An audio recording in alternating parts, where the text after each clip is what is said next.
जेसो चंदा उगवहीं, सूरज चरये हजार। ये तो चानन होंदिया, गुरु बिन घोर अंधार। ये तो चानन होंदिया, गुरु बिन घोर अंधार।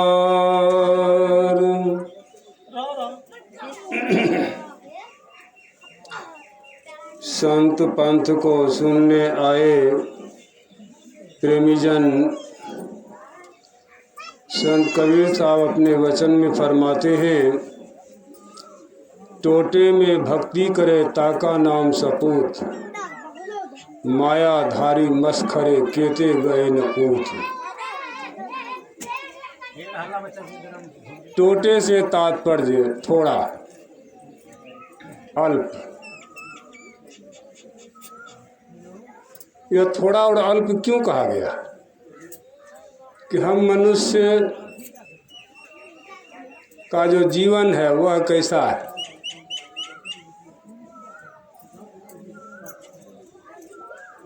जिसको पदावली में हम लोग सुनते हैं जदा कदा, यही मानुष देह समैया। आगे तो बहुत बात है, लेकिन इतने से हमको मतलब है। मनुष्य का देह मिला है और इसमें समैया भी है। समैया बहुवचन है, समय एक वचन है। यह भी निश्चित नहीं है कि कितना समैया है, 1 साल है कि 2 साल है कि 10 साल है कि 20 साल है, ये भी निश्चित नहीं है, लेकिन समैया है।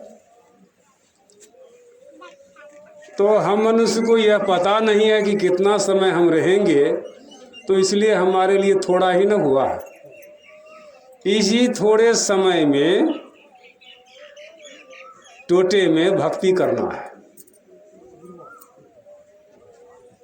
टोटे में भक्ति करे ताका नाम सपूत, दरअसल में वही सपूत है। आगे कहते हैं मायाधारी मस्खरे। कुछ लोग कहते हैं कि हम लोग को कुछ संपत्ति हो जाती, धन जन हो जाता, गाड़ी घोड़ा हो जाता, घर मकान हो जाता, ऐशो आराम के सभी साधन हो जाते, तब हम भजन करते। तो क्या कहता है? कहता नहीं है, बल्कि मजाक भी करता है। किससे मजाक करता है? जिसका वो भक्ति करेगा, उसी से मजाक करता है। कुछ लोग ऐसा भी सोचते हैं कि हमको यदि 10-20 हज़ार रुपया होता न, हम 4 चक्का वाला बाबा को बुलाते, सत्संग कराते। उस बेचारे को ना तो 10-20 हज़ार रुपया होगा और न वो 4 चक्का वाला महात्मा को बुला पाएगा। इसका मतलब वह भक्ति नहीं करेगा? भक्ति वह भी करेगा। अरे झोलटंगे सही।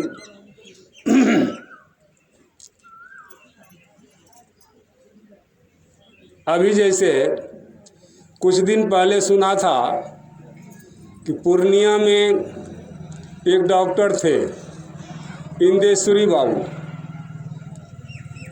वे ऑपरेशन के बड़े माहिर डॉक्टर थे।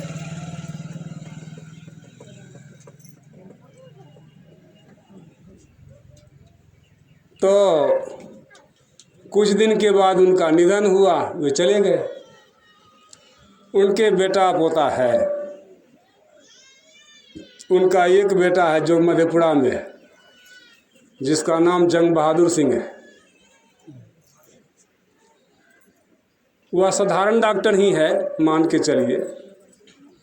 इंदेश्वरी बाबू आज नहीं है। अब बहुत अच्छे डॉक्टर थे, लेकिन बहुत रुपया जमा करके कोई जाए, इंदेश्वरी बाबू से इलाज कराएंगे। इंदेश्वरी बाबू तो शरीर में नहीं है, लेकिन उनकी तस्वीर टंगी हुई है, उनकी मूर्ति भी बनाई गई है। उनसे आप कोशिश करें कि आप मेरा इलाज कर दीजिए, करा लेंगे? नहीं करा पाएंगे। आपका वह धन भी बेकार खर्चा होगा। उसी का बेटा पोता है, वह उतना बड़ा डॉक्टर नहीं है, साधारण ही है। उसके पास जाएंगे, उससे कहेंगे कि अमुक बीमारी है, इसका इलाज कर दीजिए, तो अपने जानकारी के मुताबिक दवाई देगा, इलाज करेगा, और इलाज सफल होगा तो आप कहेंगे ने बहुत अच्छा डॉक्टर है। यह कोई मत भूले, भगवान राम आएंगे, हम सबरी बनेंगे, हमारे कुटिया पड़ाएंगे, हम उनको जूठा बैर खिलाएंगे, और ना तो वो पुरुष आएगा, ना आप सबरी बन पाएंगे, ना वो खट्टा मीठा बैर मिलेगा, ना आप भगवान की सेवा कर पाएंगे। या कहना करना कैसा होगा? मजाक ही तो होगा। किनके लिए होगा मजाक? आपके अपने लिए होगा, और किसी के लिए नहीं होगा। इसलिए मायाधारी मस्खरे केते गए न ऊत। संत पलटू साहब कहते हैं,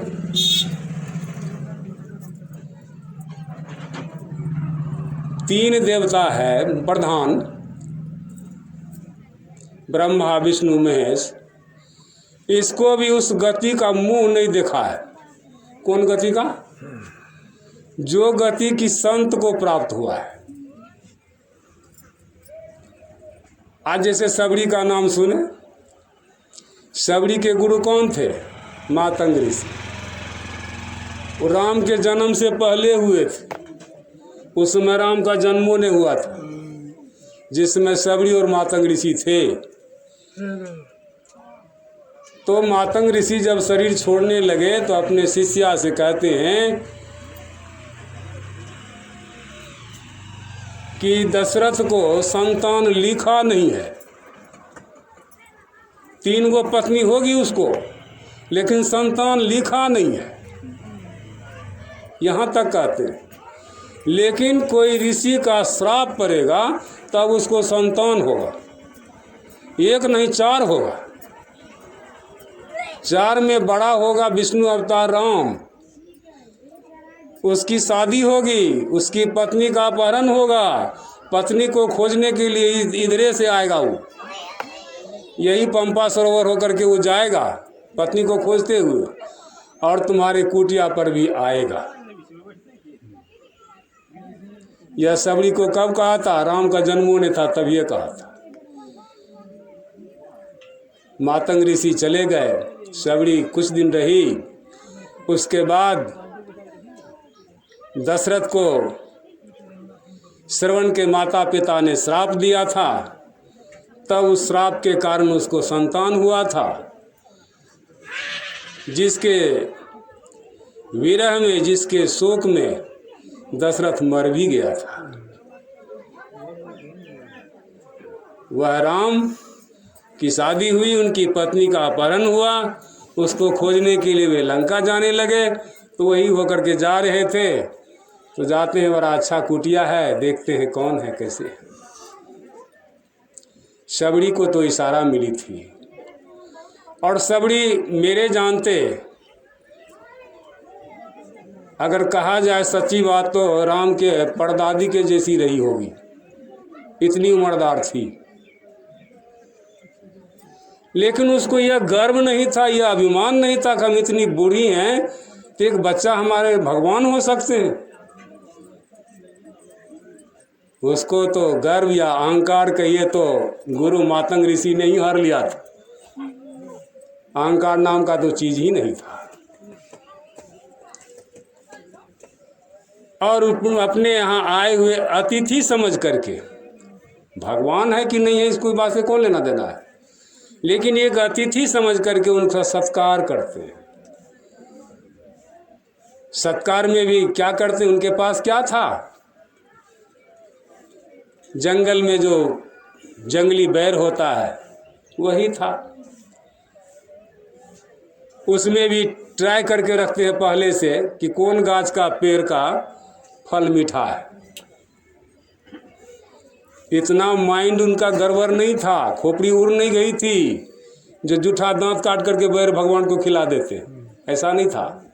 वो पहले ट्राई कर ली थी कि अमुक गाछ का बेर जो है बड़ा अच्छा मीठा है, तो जब आएंगे ना तो वही बेर हम ला करके उनको खिलाएंगे।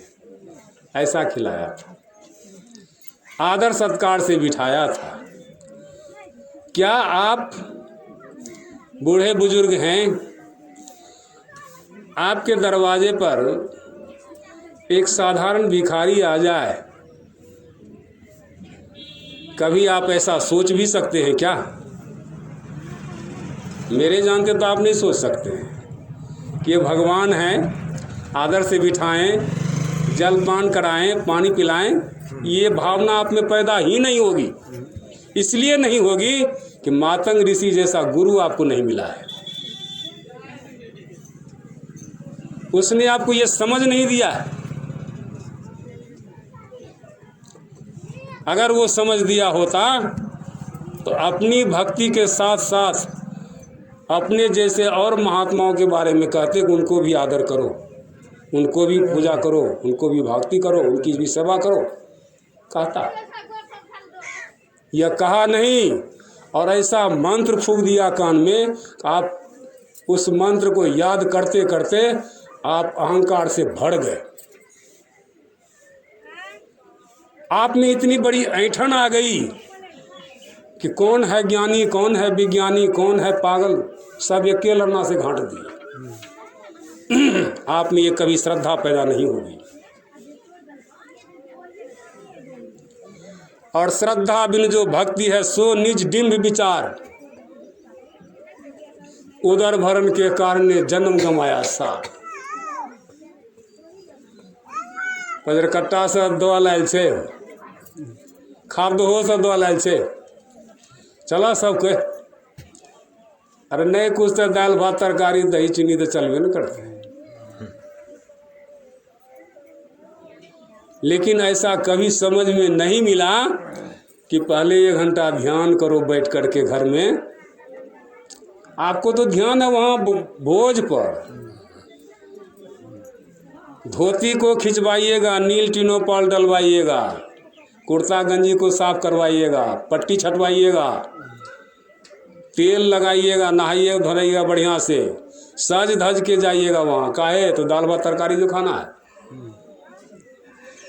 वहाँ भी 10 आदमी बैठा हुआ है, सब इसी ध्यान में है। 5-10 मिनट आंख बंद करके हे भात, हे दाल, हे तरकारी, हे सब्जी, हे दही, हे चीनी, इसका जप कर लीजिएगा, वही मिल जाएगा आगे में, खा के चल दीजिएगा। हे हो सत्संगो छे, सत्संग सुन ले। आए हमरा तो गाय खोले छे, भैंस डिक रहे थे। कौन सत्संग करता है? किनको वैसा श्रद्धा है? ये सब मजाक ही हो रहा है। किसके साथ? अरे जिसके साथ आपने कसम खाया है कि तन मन धन से आपका मददगार होंगे। हम जो आपसे दीक्षा ले रहे हैं, आपके तन मन धन से मददगार होंगे, आपकी सेवा करेंगे। लेकिन भोज सोटेंगे और हो सका तो 1 आध रुपया बचा होगा तो आरती में डाल देंगे। इसके अलावा तो जो है सो हमारा है। श्रीमान ऐसा कभी ना हुआ है, ना हो रहा है, ना होगा, न भविष्य में भी ऐसा नहीं होगा। आप लोग रोज पढ़ते हैं रामायण को, भगवान शिव का उपदेश है, दूसरे को क्या उपदेश करेगा? अपने पत्नियों को उपदेश कर रहा है। उमा कहूँ मैं अनुभव अपना। यहाँ पर किसी का उदाहरण नहीं लेते हैं, उनके गुरु चंगिरा मुनि उसकी भी नाम नहीं लेते हैं, वो अपना अनुभव कहते हैं। उमा कहूँ मैं अनुभव अपना, सत हरि भजन जगत सुख सपना। और यह बात कहाँ कहा था? भगवान शिव ने माता पार्वती को कहाँ पर कहे थे? अरे किसी घोड़ झोपड़ी में नहीं कहे थे, जैसे आपने घोड़ झोपड़ी में बैठा के करा रहे हैं, ऐसे नहीं कहे थे। गांव टोला में नहीं कहा थे ले गए थे जंगल में, वो शिखर पर, पहाड़ पर, जहाँ की कोई चिड़िया भी चुनबुन नहीं करती थी। उस एकांत में ले जाकर के उनको अमर कथा सुनाए थे। आप तो अमर कथा ग्वाले में सुना रहे हैं, इसीलिए इसका कोई वैल्यू नहीं है। इधर रमखेलिया भी शुरू है, इधर अमर कथा भी शुरू है। आपको मैं याद दिलाऊं, राजा जनक के बारे में। राजा जनक के बारे में ईश्वर की 3 सत्ता। पहली सत्ता है प्रतिभाषिक, दूसरी सत्ता है व्यवहारिक और तीसरी सत्ता है पारमार्थिक। प्रतिभाषिक सत्ता क्या है? तो जैसे बर्फ का ढेला, उसमें जल है, लेकिन उस जल के ढेला से आपका प्यास नहीं बुझेगा। यदि आप चाट करके प्यास बुझाना चाहेंगे तो प्यास भड़क जाएगी और बढ़ जाएगा, क्योंकि तासीर उसका बहुत ठंडा है। हाँ, यदि उससे प्यास बुझाना है तो उस प्रतिभाषी को तोड़िए, तब लाइए उसको व्यवहारिक सत्ता में। तोड़ने का उपाय क्या है? तो उसको गर्म कीजिए। बर्फ को गर्म कीजिएगा, पिघल जाएगा। पिघल जाएगा तो वो तरल पदार्थ हो जाएगा, पानी हो जाएगा। तब उस पानी को ठंडा करके आप पीजिए भी, नहाइए धोइए, जो कुछ भी करना कर लीजिए। ये हो गया व्यवहारिक सत्ता। उस जल में भी कुछ तत्व ऐसे हैं जो ऊर्जा कहलाती है, ऐसे आपको पता नहीं चलेगा। आज से कुछ दिन पहले यही दरगाहीगंज हॉल्ट जो है, इस होकर रेलगाड़ी चलती थी ना, कोयले की इंजन चलती थी, पानी के साथ चलता था। पानी को गर्म किया जाता था, उससे भाप बनती थी, भाप से स्टीम बनता था, वह जो है घट में जाता था। घट के मुंह पर एक पिस्टन लगी होती थी, उसकी अप एंड डाउन से, उसके धक्का से उसमें ऊर्जा उत्पन्न होती थी। उस ऊर्जा पर गाड़ी नरपतगंज से फारबिसगंज या फारबिसगंज से नरपतगंज चलती थी। उसको कहते हैं पारमार्थिक सत्ता। तो हम मनुष्य के पास भी ऐसी ही तीनों सत्ता हैं, लेकिन जनक की तरह है। जनक दिन के 10 बजे दिन में भोजन लेकर के आराम कर रहे हैं। उस समय उनके जीवन में गुरु नहीं था, और आराम के समय में वह अधनिनिया में चले गए, स्वप्नावस्था में चले गए और स्वप्न देखने लगे। क्या देखते हैं? दूसरे राज्य का राजा हम पर चढ़ाई किया है, हमको जीत लिया है, राशि पोशाक उतार लिया है और एक भिखारी का पोशाक पहना करके राज्य से बाहर कर दिया है। उस समय भूख सताती है, राजा जनक को भूख सताती है, और भूखे के मारे वे जाते अन्य क्षेत्र में। वहाँ लोगों से कहते हैं कि मुझे कुछ खाने को दीजिए। अन्य क्षेत्र का भोजन समाप्त हो गया था। कोठारी भंडारी बर्तन साफ करने गए थे। कहते महाराज कुछ भी दे दीजिए। कहते क्या एक उपाय है, पेंदे में जली हुई खुरचन लगी है, क्या उसे मैं दे दूं? कहा बस वही दे दीजिए, मेरे लिए महाप्रसाद हो जाएगा। वह जली हुई खुरचन उखाड़ करके जनक के हाथ में रखते हैं, और उसी समय चील झपट्टा मारा, वह खुरचन भी कीचड़ में गिर गया। इतना होना था कि जनक जी का नींद खुल गई। वहीं पर उनको प्रश्न पैदा हुआ कि यह सत्य कि वह सत्य। महल में जो मैं सोया था, बैठा हूँ, ये सत्य है कि जो स्वप्न देख रहा था वो सत्य है? इसी प्रश्न का उत्तर करने के लिए वे बहुत से राजाओं को, वहाँ के जानकार पुरुष को बुलाए थे। उसमें बहुत से विद्वान ज्ञानी पुरुष आए थे, लेकिन उसके उत्तर का कोई सही उत्तर नहीं दिया था। प्रश्न के सही उत्तर नहीं दिए थे। जिसके कारण जनक ने अपने जेल में बंद कर लिया था। आपने सुना होगा अष्टावक्र का नाम। उनके पिता भी गए थे प्रश्न का उत्तर देने के लिए, वो भी सही सही उत्तर नहीं दे पाए तो उसको भी बंदी बना लिया था। उस समय अष्टावक्र का उम्र लगभग 10-12 साल होता होगा। वो अपने माँ से पूछते हैं कि माताजी, पिताजी कहाँ गए? माताजी एक सत्य हैं जो कि आपके पिता के बारे में बता सकते हैं, और तो कोई नहीं बता सकते, आप तो खुद जानते ही नहीं हैं। तो माता कहते हैं कि तुम्हारे पिताजी गए हैं जनक के राज्य में, उनके सभा में प्रश्न का उत्तर देने के लिए, लेकिन शायद उत्तर सही नहीं दे पाए, इसलिए उन्होंने कैदी बना लिया है, बंदी बना लिया है।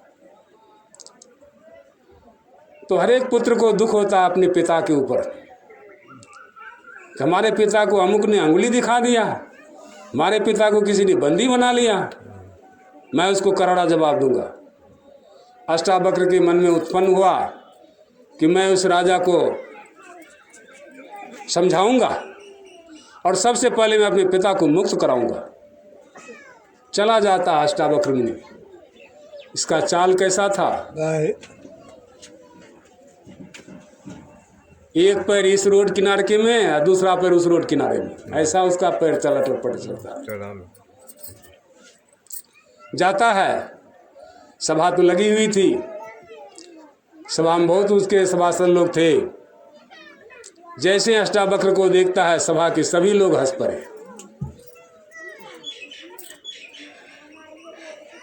उनकी हंसी देख करके अष्टावक्र ने, जब उन लोगों का हंसी बंद हुआ, अष्टावक्र भी जोर से ठठा के हंस दिए। जनक कुछ नहीं किए थे। जनक ने पूछा कि महाराज, आपको तो देख करके क्या छेड़छाड़ कर रहा है? क्या किया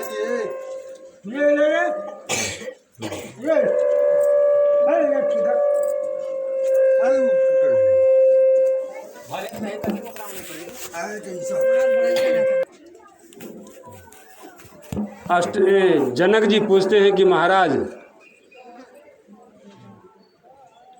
इन लोगों की तो नादानगी है, नासमझी है, तो आपको देख करके हंस दिया, आप क्यों हंसे? तो अष्टावक्र कहते, मैंने सुना था जनक के सभा में सभी ब्रह्म ऋषि बैठते हैं, लेकिन आज मुझे प्रतीत हुआ कि सभी चमार ही बैठा हुआ है।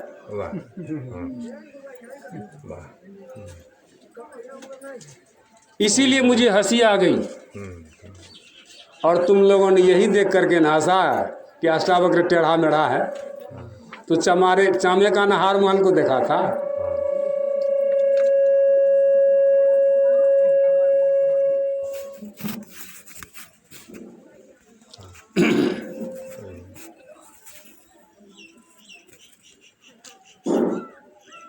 और कुछ करना है? मैं तो कर लीजिए पहले घंटा। हाँ, जब आप वहाँ से हटिए, आप आते तो हटने लगता है।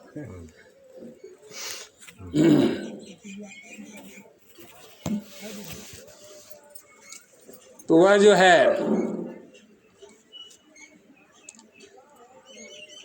समझ गया कि साधारण पुरुष नहीं है। तो जनक ने एक सिंहासन लगवाया, उस पर अष्टावक्र मुनि को बैठाया। का बोलो राजन, का मेरे एक प्रश्न है कि यह सत्य कि वह सत्य? अष्टावक्र ने कहा, सबसे पहले तो मेरा एक निवेदन सुन लो कि जितने तुम्हारे कैद में बंदी हैं उन सबको पहले रिहा करो। उसमें हमारे भी पिताजी हैं, सबको रिहा करो। रिहा करवा दिया, सब सभा में आकर बैठ गए। तो अब कहो प्रश्न पूछो। तब प्रश्न पूछा कि यह सत्य की वह सत्य? कहा, राजन, महल में भोजन लेकर के तुम ही सोया था, सोने वाला तुम ही था, और स्वप्न में जो तुम भिखारी बन गया था, भूख से पेट लहर रहा था, वो अभी तुमको ही यह स्थिति प्राप्त थी। ना तो यह सत्य है न वह सत्य था, परंतु तुम सत्य हो। तुम दृष्टा हो,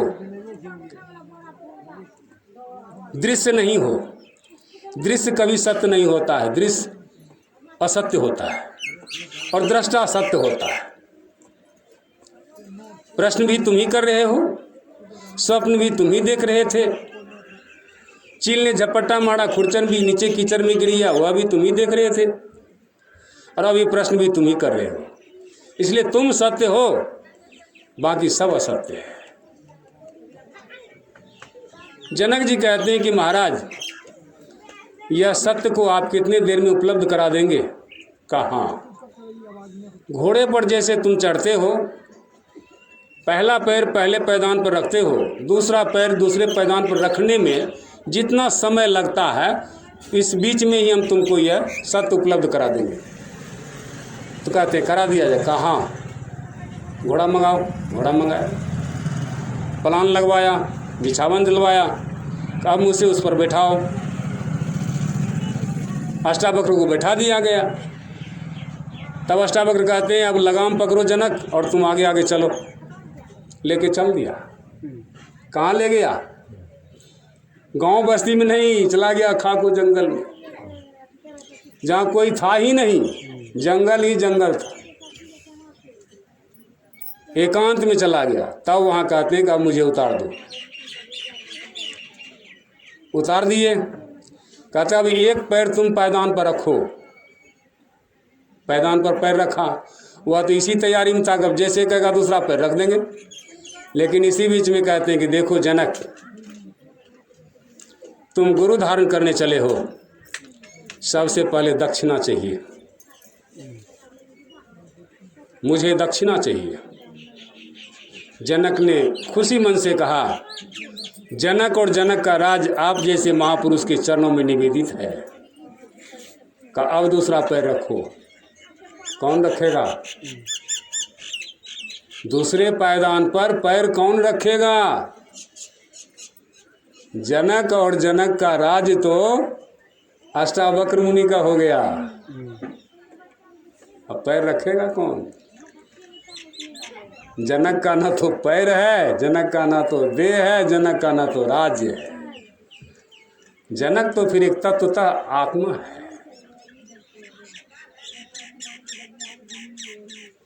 जनक, जान को जानने वाला जनक। इस शरीर के अंदर में आप जिस जान पर टिके हुए हैं, उसको जानने वाला जनक। उसकी उपाधि का ये नाम है जनक।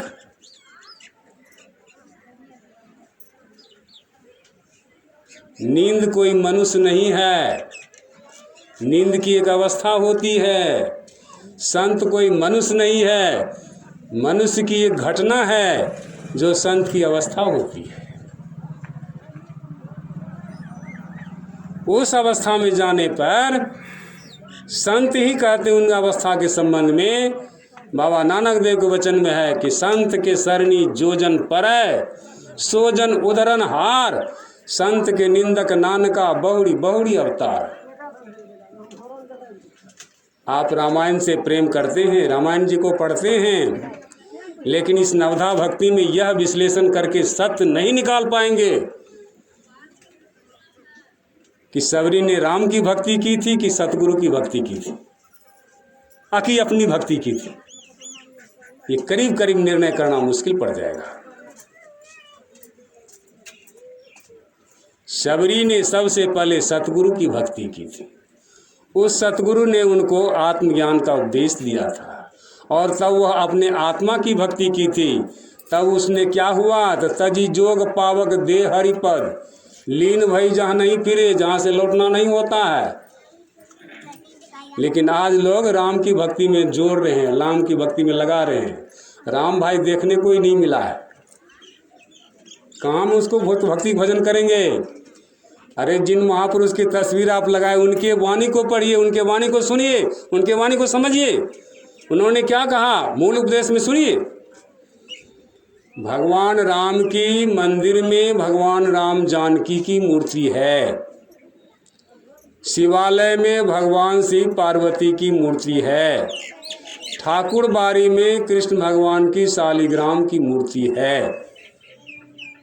वह मूर्ति को कलाकार ने बनाया है, हूबहू मूर्ति नहीं है। हूबहू मूर्ति से मतलब जैसा वह जीवन काल में था वैसा नहीं है, हूबहू मूर्ति नहीं है। इसलिए उस मूर्ति का ध्यान नहीं। और गुरु मूर्ति का ध्यान क्यों? तो गुरु हमारे सामने प्रत्यक्ष होते हैं। गुरु अर्जुन देव जी महाराज कहते हैं प्रत्यक्ष गुरु निस्तार है। प्रत्यक्ष में जो गुरु होता है, उपदेश करता है, उसी से हमारा आपका निस्तार होगा, अन्यथा इसके अलावा किसी से हो नहीं सकता है। ना हुआ है, ना हो रहा है, ना भविष्य में होगा। महर्षि जी का दिमाग अपने जगह पर सही था, इसलिए उन्होंने लिखा है बिन दया संतन की मेही जानना इस राह को, हुआ नहीं, होता नहीं और होनहारा है नहीं।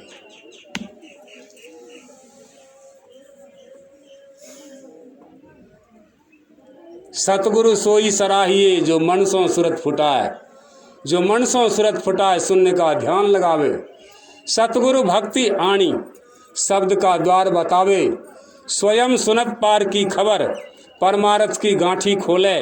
हीरा देव ही हाथ कछु नहीं मांगत मोले, रहत सबन के संग पर आप सबन सो भिन्ना। जैसे छाछ मरे नेनु साहब को हम हो चिन्ना। विजय विकलांग न कोय क्यों वैसाखी धराए, सतगुरु सोई सराहिए जो मन सो सूरत फुटाए। जनक को ये तीनों अवस्था से अवगत हो गया, वह सत्य को उपलब्ध कर लिया और दोनों गुरु शिष्य 3 दिन तक बैठे रह गए समाधि में। तीसरे दिन संध्या के समय राजपाट के मंत्रिमंडल लोग आते हैं खोजते हुए और देखते हैं, कहते हैं कि महाराज आप लोग यहाँ आंख बंद करके बैठे हुए हैं, आपका राज द्वाकाज हो रहा है। जनक जी समाधि से उठते हैं, गुरु भी समाधि से उठते हैं, कहते हैं अब कौन जनक और जनक का राज? अब तो हमारे गुरुदेव जाने। उस समय वे गुरु थे, आज के गुरु पर ऐसा विश्वास आप नहीं कर सकते। करेंगे तो आपको माल से निकाल देगा, चलो घस को ये मेरा हो गया। उस समय के गुरु ऐसा नहीं थे। ठीक है तुमने दान दिया, मैं स्वीकार किया, लेकिन मैं इसको लेकर क्या करूंगा? तुम मेरा राज समझ करके इसको राज को चलाओ करो। तो वही जनक को ज्ञान दिया था अष्टावक्र ने, जो वह राजमहल में रह करके अभ्यास किया, जुक्ति जाना, अभ्यास किया और वैदेही कहलाया। गोस्वामी जी को लिखना पड़ा, जाके प्रिय राम वैदेही तजिए ताहि कोटि बैरी सम यद्यपि परम स्नेही। तजो पिता प्रहलाद विभीषण बंधु भरत महतारी, बलिगुरु तज्जो कंत ब्रजतनी भय मुद मंगलहारी। अभी सुन रहे थे ना प्रहलाद के बारे में, जिसने उसको जन्म दिया, जिसका पिता, उस पिता को भी तज दिया। बलि जो है गुरु को तो जज दिया, भरत ने अपने माता को छोड़ दिया, भगवान कृष्ण ने ब्रज को छोड़ दिया, तब न मुद मंगलकारी हुआ। लेकिन अजी आज अब आपको कह दिया जाए कि 1 सप्ताह के लिए आप चले जाइए कुप्पा घाट, तो हमारा मंत्र सिखावे छो आई राजपाट के चले थे, तो वहीं चल जा हमें न गेलिए। हे बाबू तोरा हित के बात कहे छ तो तोरा बुरा लगे छ। जब 1 सप्ताह तू नहीं छोड़ सके छ तो बरसों केना छोड़ देबो?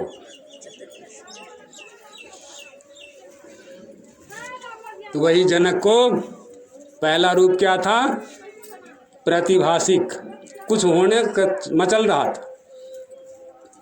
जब उसको गुरु जीवन में आ गया तो व्यवहारिक होने लगा, और जब अभ्यास करके सत्य को उपलब्ध किया तब परमार्थ हो गया, तब ब्रह्मर्षि हो गया और वेद व्यास के पुत्र का वो गुरु बन गया।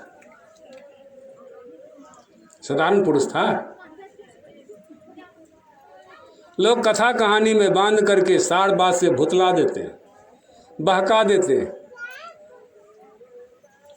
सतगुरु के भक्ति में आइए, हमारे पक्ष में आइए। हम सतगुरु की भक्ति करते हैं और कराते हैं। हम किसी देवी देवता के बारे में हम सहमत नहीं हैं, किसी भी देवी देवता के सहमत में नहीं है। वो है अपनी जगह पर है, उससे हमको क्या लेना देना है। जहाँ हमको चेतन ज्ञान मिलेगा, जहाँ से हमारी भक्ति पूरी होगी, हम वो काम करेंगे, करेंगे कहेंगे। जड़वाद को हम नहीं मानते, जड़वाद की तरफ नहीं चलना है। ऐसे भगवान को क्या प्रसाद चढ़ाना जो खाता ही नहीं हो, वो तो मजाक ही करना हुआ ना।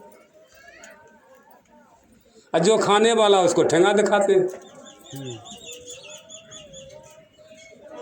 आपके दरवाजे पर कोई भिखारी आया, पता नहीं आपको भी जो किस रूप में आ जाए भगवान, उसको तो आप पानी भी नहीं पीने देंगे।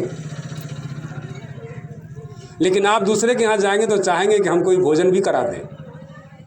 यह आपका निरर्थक सोच है, सार्थक सोच नहीं है।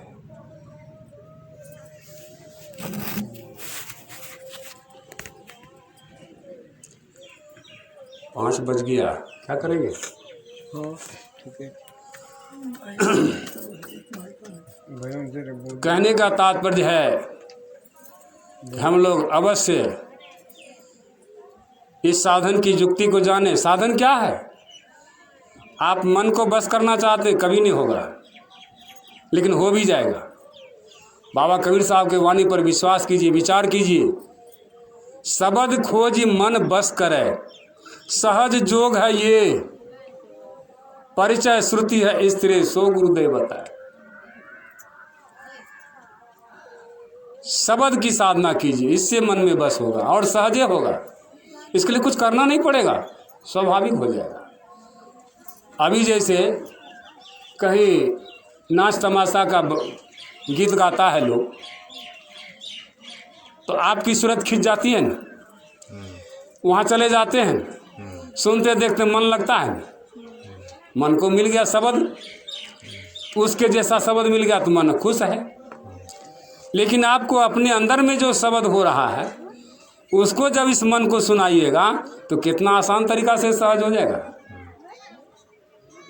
अपने अंदर के शब्द को इस मन को सुनाइए और सुनते सुनते मन को थका दीजिए, ताकि मन से आगे आप चल सकें। मन से आगे चलेंगे तो वही सूरत हो जाएगा। सूरत जो सुनेगी बहुत मधुर धुन सुनेगी, और सुनते सुनते वह मालिक के गोद में चला जाएगा। वह निर्भय हो जाएगा, उसको किसी तरह का भय नहीं रहेगा। भक्ति का ये पहचान है कि वह निर्भय हो जाता सबसे पहले। इसलिए महर्षि जी महाराज को लिखना पड़ा, पलटू भयहारी। संतों में पलटू साहब ने जैसा भय को हर दिया, हार गया, वैसा और किसी संत ने नहीं हारा। इसलिए कि उनको जिंदे जला दिया था, उसी अयोध्या में जिंदे जला दिया, आराम से बैठे रह गए। यहाँ जलाता है और वहाँ जगन्नाथपुरी में टहल रहे। ऐसे महापुरुष थे, पलटू भयहारी। निर्भय हो जाए, यह आपके साधन से होगा। श्री सद्गुरु महाराज की जय।